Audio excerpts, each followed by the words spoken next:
Anticipation. Anticipation. I wonder, this is my big question for you today. Can you remember a time of anticipation in your life? Anticipation in your life. Anyone want to share a time of anticipation in their lives with us? Lindsay? Paulina's giving you the elbow. What is it? What's the time of anticipation? Paulina, what were you thinking? You were giving him the poke there. The birth of your firstborn. Was that a time of anticipation? Really? Awesome. Okay. Good. Anyone else got a time of anticipation that they want to share with us? A time of anticipation. Anyone else? Thanks, Lindsay. That was a great one. Andrew, what about you? Claudia, this is what you get. This is why no one wants to sit in the front row, you see? Because they get, how about someone from the back row? Any anticipation coming out from the back row? Anyone? Sorry, being parents. Seeing parents, that's right. Paulina's parents live in Russia, and that's amazing to see them after 4 years. That's right. Maybe it's the arrival of a loved one or a baby like Lindsay has shared, or the arrival of loved ones on a flight as Paulina has just shared, or maybe it's a holiday coming up, anticipation, or maybe it's Christmas. Maybe you're one of the younger ones here. I remember Christmas time was a massive time of anticipation for me. I could barely sleep the night before. I was anticipating marvelous things the next morning. Or maybe it's the results of the lotto draw, like many, on a Wednesday night or a Saturday. I just can't wait in anticipation to see those numbers fall and those balls drop. But there was another time of anticipation that I want to share with you. And my wife will probably kill me. But here it is. Gee, that's loud. Here's the time of anticipation for me. You can put the sound just lower.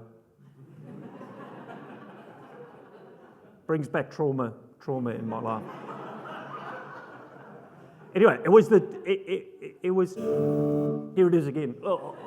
Anyway, leave the music off rather, thanks. Anyway, after all the months of preparation, as it's probably been for many of you here, the day had arrived when we finally got married. All those months of anticipation and preparation. That is Shelley, just in case you're wondering who it is, but that is Shelley. And there I am at the front, and you can see I'm doing what I normally do.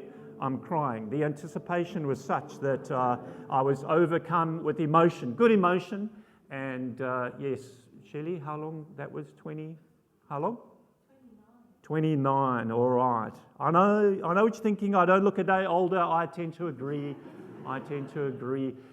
But yes, the anticipation was overwhelming, and I was overcome with emotion. My queen had arrived. And there we go.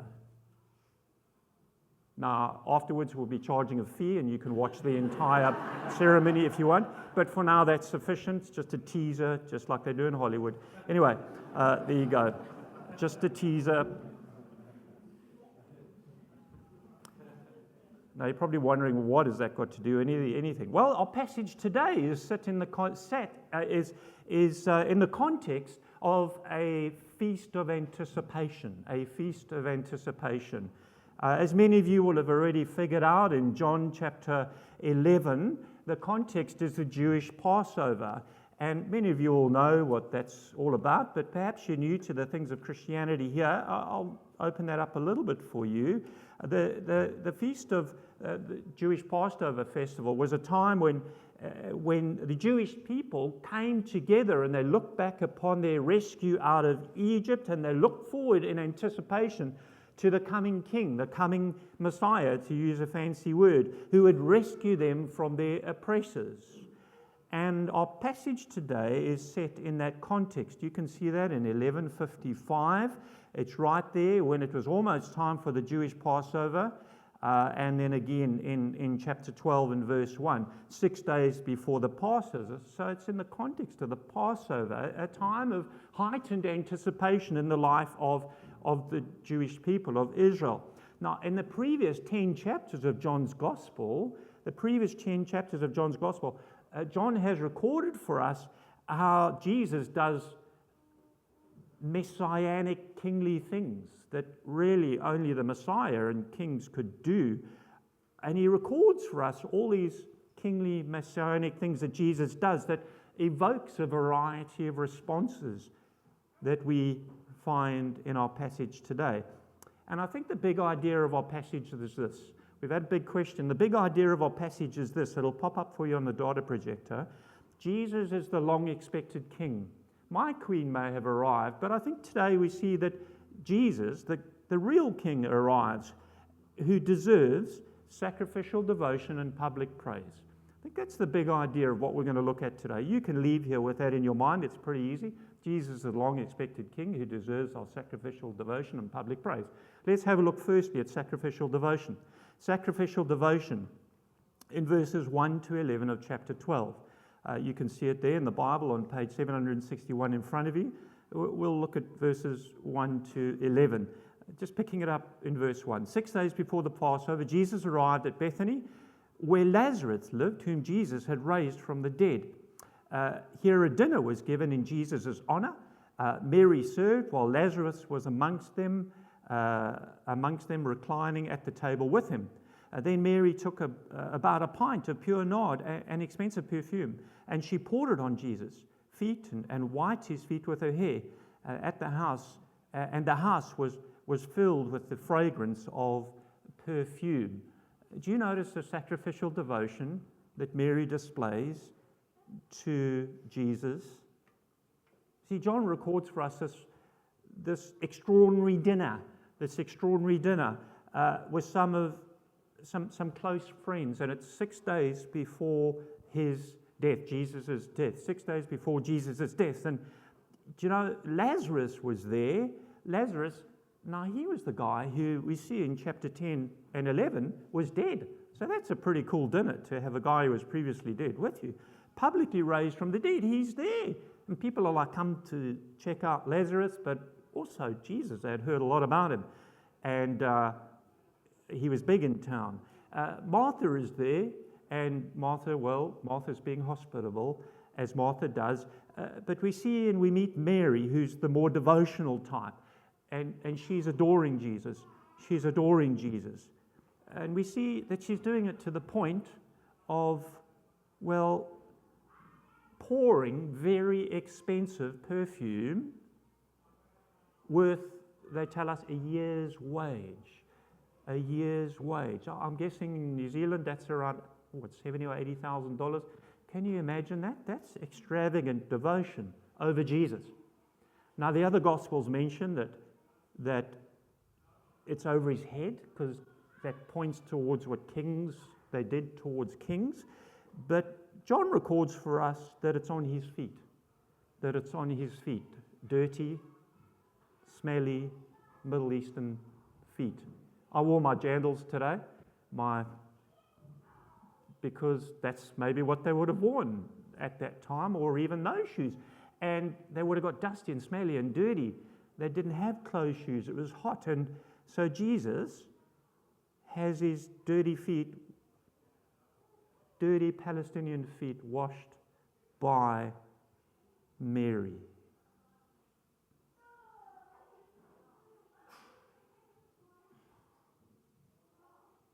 You see, Mary's best, I've got the names mixed up, haven't I? The least of Mary's, the best of Mary's, her most expensive perfume, is worth the least of Jesus, his smelly feet. The least of Jesus, his feet, is worth the best of Mary. That's it. The least of Jesus, his feet, is worth the best of Mary.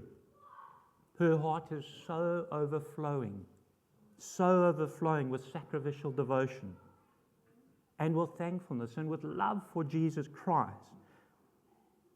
that she does this extravagant act. And then do you see that she takes her hair and she lets it down and she wipes his feet with her hair?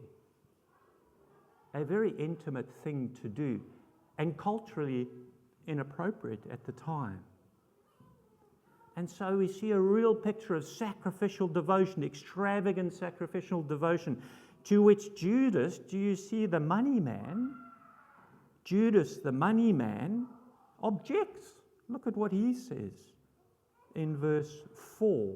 But one of his disciples, Judas Iscariot, who was later to betray him, oh dear, that's not very good, objected.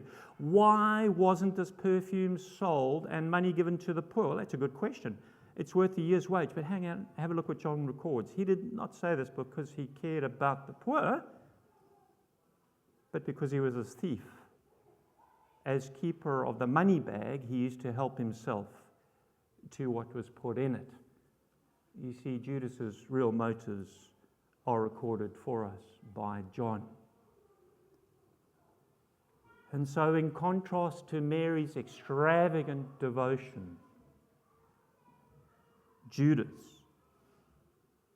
the man who would later betray Jesus for 30 pieces of silver, says, why waste all the money on him? Why not give it to the poor? When in fact he's just wanting to use it for himself. He was in it for what he could get out of it. And his love for money blinded him so that he couldn't comprehend who sat before him. His love for money blinded him so he couldn't comprehend who sat before him and who Jesus was. And even what Mary had done.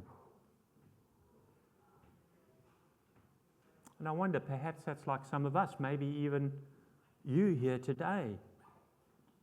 Maybe you're not yet a Christian yet, and it's wonderful that you are here. I think it's great that you're considering these important questions and thinking about the claims of Jesus Christ. Maybe you're not a Christian and you're looking around at all these people who come week after week and you're wondering what all the fuss is about. Why otherwise normal people make such a fuss about Jesus Christ. You're so preoccupied with other things, perhaps like Judas, that you cannot see what others see. But maybe you are a Christian, as I know many of you are here today. Often our families and friends, well, they don't understand our devotion to Jesus, do they? Maybe you're a Christian like me and they just don't get it. He's not their Savior and they wonder why you're wasting your life on Jesus. They might think he's not worth it. And that's dumb to do what you do on a Sunday and at other times during the week. But they don't realize that Christians are indebted to Jesus for saving them. He is worthy of their extravagant and sacrificial devotion. You see, Mary loved and valued Jesus above all else and above anyone else. And her devotion on this occasion is uniquely expressed in perfume. This special occasion merits an unusual action that prepared Jesus for his burial, verse 21, for his death. But you and I, well, you'll be glad to know we don't need to stockpile perfume. But he is worthy of our sacrificial devotion because he will die to save us. And this is what we celebrate over Crucifixion Sunday and Easter Friday and Resurrection Sunday over the Easter week, the sacrificial devotion of Jesus Christ that cost Mary many years' wages.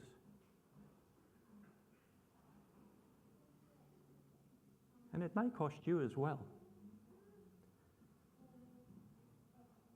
You see, there may be a relational cost for you to be a Christian.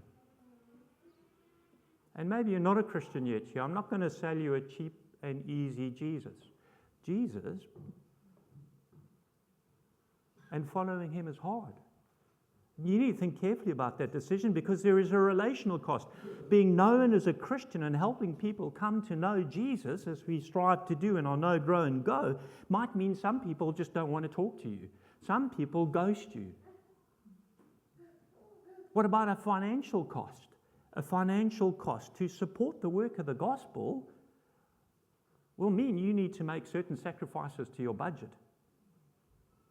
so that others can come to know Jesus and lives can be changed. And I know many of you here already do that. Thank you. And what about devotional cost? Relational, financial, sacrificial, financial and devotional. The demands of life are many, many. And there are many other things you could be doing this morning than sitting here. And making time for Jesus and his people on a Sunday, and perhaps during the week at a growth group when you're tired after a long and busy day, or perhaps reading the Bible with another person when you could be watching TV, or making a phone call, or serving in other capacities as many of you do here, will mean that you cannot do other things. There is a cost. I wonder, how will you express your sacrificial devotion to Jesus Christ in the week ahead, in the month ahead, in the year ahead? Not because you can get something out of him, but because you value him above all else. And he is worthy. What might it cost you? I don't know what your sacrificial devotion is. I don't know. I see many of you who serve faithfully and well, but I don't know your private lives. I don't know what your sacrificial devotion is. But I can assure you that Jesus sees.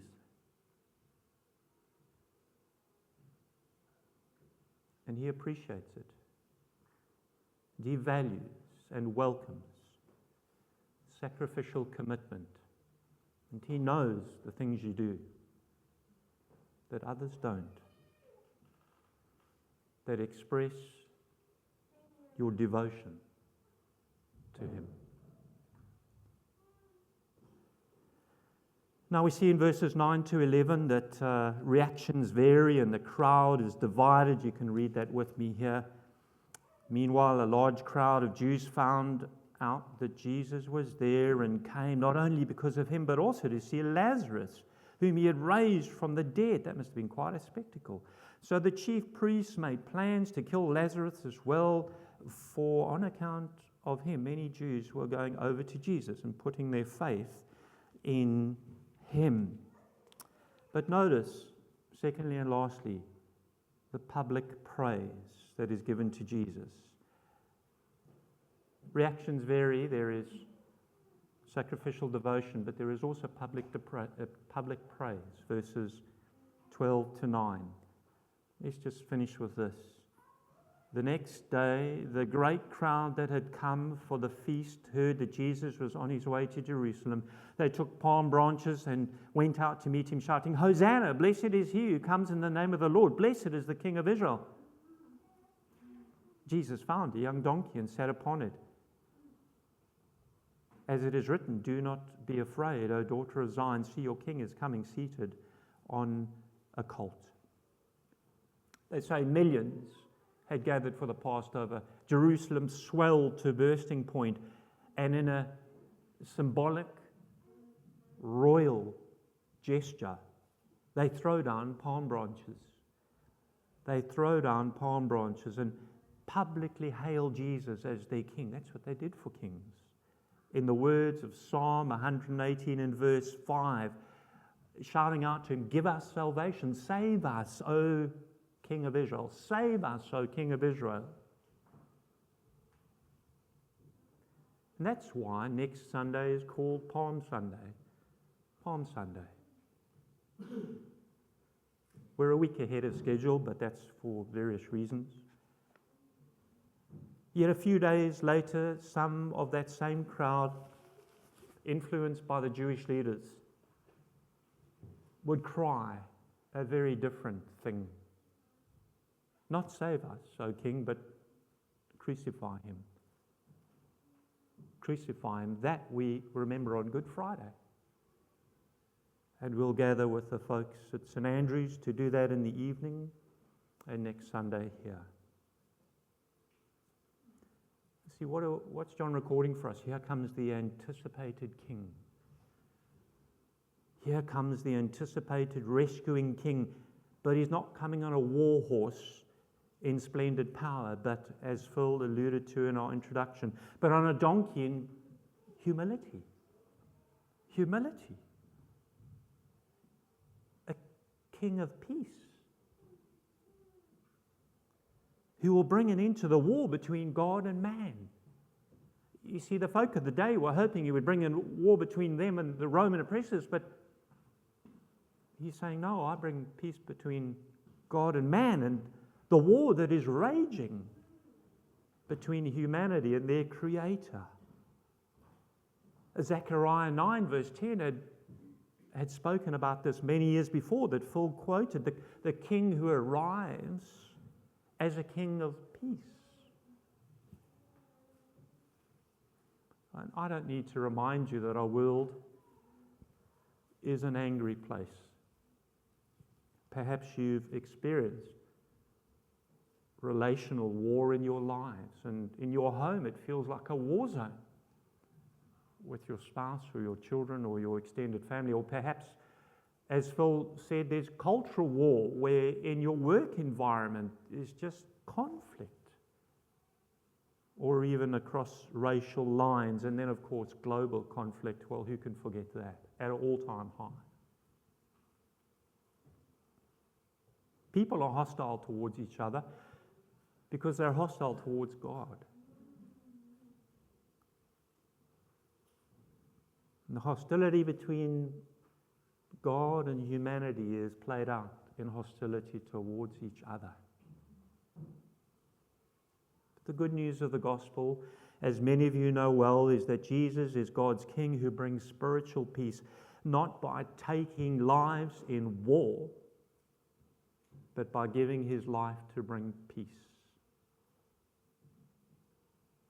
For you, for me, for us. To win peace for you and I with God his Father. To save you from his wrath.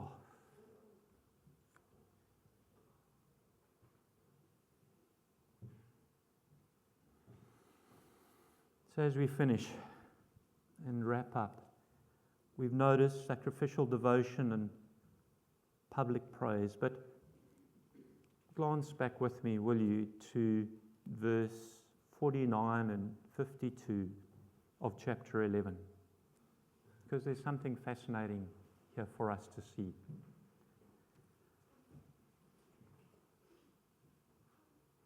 Chapter 11, verse 49 to 52. I'll read it for you. Then one of them, named Caiaphas, who was the high priest that year, spoke up, "You know nothing at all.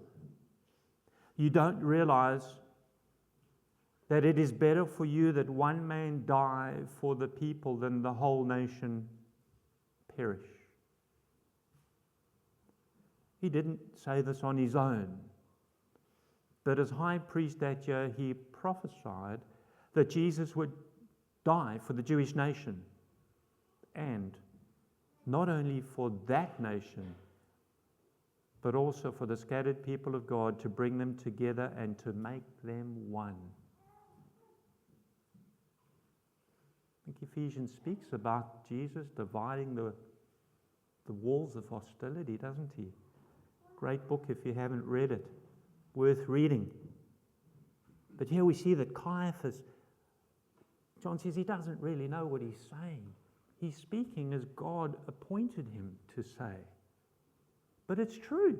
Jesus would die. He would die on the cross for the spiritual salvation of the whole world. He would die as a substitute, one for many. One for many. You see, Jesus was not a helpless victim. Rather, he knew exactly what was going on. And he surrendered himself in fulfillment of the Passover festival. And it was all God's ancient plan. Published for centuries in the Old Testament, and now fulfilled for our benefit. So I wonder, how do you feel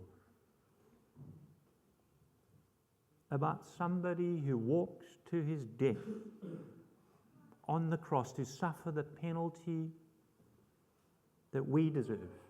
One for many. For the way that we treat God and one another.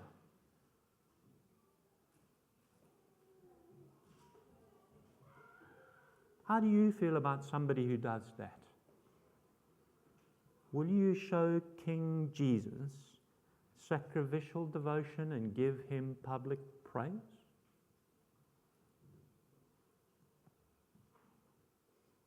You see, my queen may have arrived in the video clip that I showed you. But on Palm Sunday, we celebrate that the King has arrived. The long-expected King who deserves our sacrificial devotion and our public praise. Let's pray.